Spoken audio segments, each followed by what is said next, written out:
Tori here, and welcome to another episode of Knauthentic. Topic of the day: reminiscent flavor.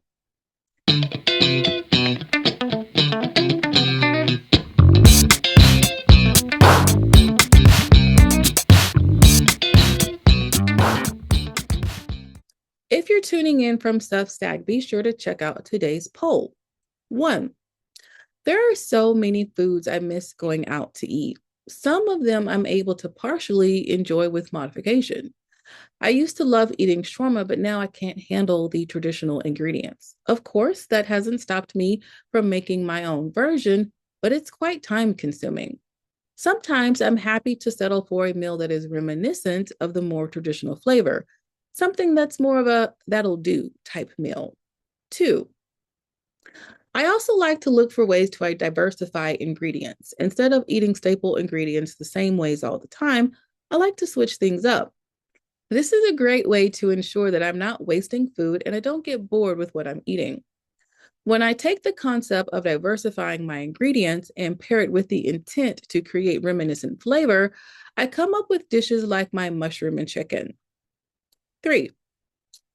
Since I try to limit my gluten and carb intake, I don't always have bread, especially not pitas, around.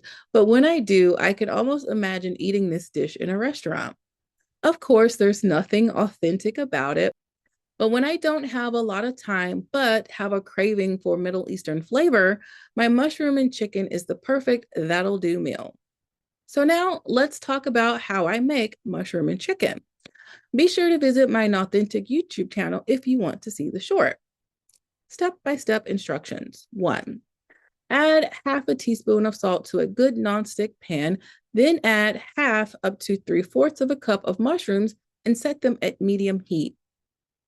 While the mushrooms release their moisture, make a spice blend. There will be some left over.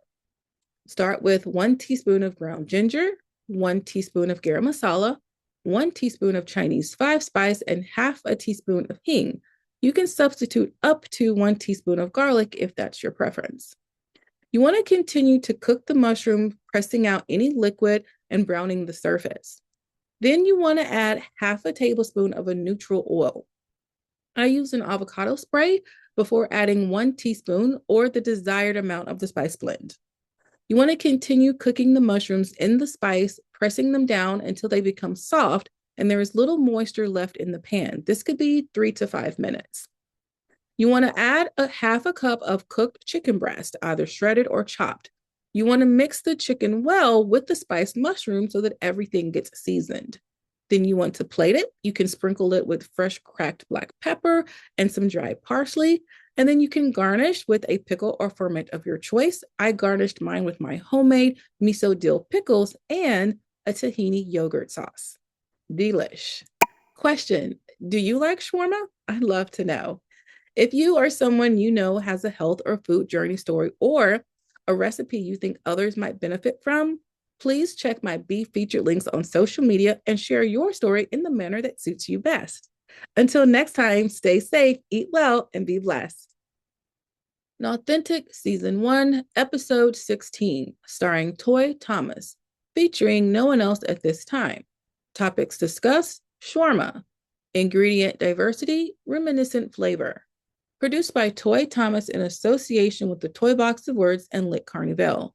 Directed by Toinette Toy Thomas. Thanks again to the Knauthentic community on Substack, YouTube, and wherever you can hear this podcast. This is all for you.